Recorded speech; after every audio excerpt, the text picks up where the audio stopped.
Hi friends, welcome to mom and little champs. ఈరోజు అరటికాయ మసాలా కర్రీని ఎలా తయారు చేయాలో చూసేద్దాము. ముందుగా స్టవ్ మీద ప్యాన్ పెట్టి 1 టేబుల్ స్పూన్ దాకా ఆయిల్ వేసుకోవాలి. ఆయిల్ కొద్దిగా వేడైన తర్వాత దీంట్లోకి 1/2 స్పూన్ దాకా జీలకర్ర, కొద్దిగా కరివేపాకు, ఇంకా 2 స్లిట్ చేసుకున్న గ్రీన్ చిల్లీస్ వేసుకొని ఒకసారి కలుపుకోవాలి. ఇప్పుడు ఇందులోకి చిన్న చిన్న ముక్కలుగా కట్ చేసుకున్న ఆనియన్స్ని ఇలా 1 కప్పు వేసుకుని దీన్ని ఫ్రై చేసుకోవాలి. ఉల్లిపాయలు కొద్దిగా కలర్ మారిన తర్వాత ఇందులోకి 1 స్పూన్ అల్లం వెల్లుల్లి పేస్ట్ వేసుకుని బాగా మిక్స్ చేసుకోవాలి. ఆనియన్స్ పూర్తిగా వేగేంత వరకు ఇలా కలుపుకోవాలి. ఉల్లిపాయలు ఇలా బాగా వేగిన తర్వాత 2 పెద్ద అరటికాయల్ని ఇలా చిన్న ముక్కలుగా కట్ చేసుకుని ఇందులోకి వేసుకోవాలి.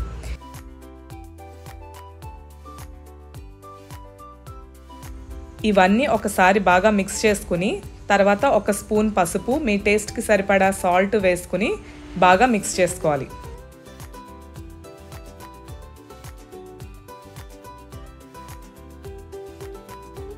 ఒక 2 నిమిషాల పాటు వీటినన్నిటిని ఇలా కలుపుకుని తర్వాత ఇందులోకి 1 కప్పు దాకా వాటర్ని వేసుకుని బాగా కలుపుకొని వీటిని మగ్గనివ్వాలి.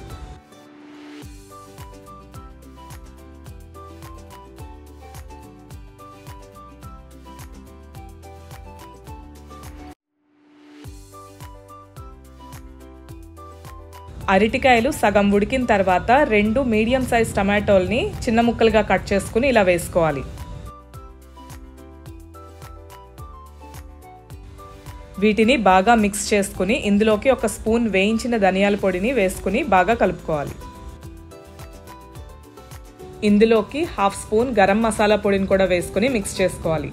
అవసరమైతే మీకు కొంచెం గ్రేవీలా కావాలి కన్సిస్టెన్సీ అని అనుకుంటే ఇందులోకి కొద్దిగా వాటర్ని మళ్ళీ యాడ్ చేసుకుని దీన్ని మూత పెట్టి బాగా కుక్ చేయాలి.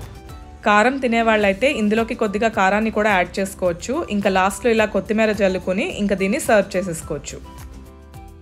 చాలా టేస్టీగా అరటికాయ మసాలా కర్రీ రెడీ. ఇది రైస్లోకి కానీ రోటీలోకి కానీ చాలా టేస్టీగా ఉంటుంది. తప్పకుండా ట్రై చేయండి.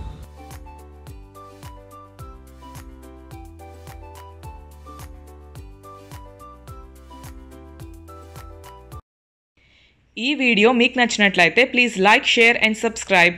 నోటిఫికేషన్స్ కోసం పక్కనే ఉన్న బెల్ సింబల్ క్లిక్ చేయండి. Thank you so much for watching and next వీడియోలో మళ్ళీ కలుద్దాం.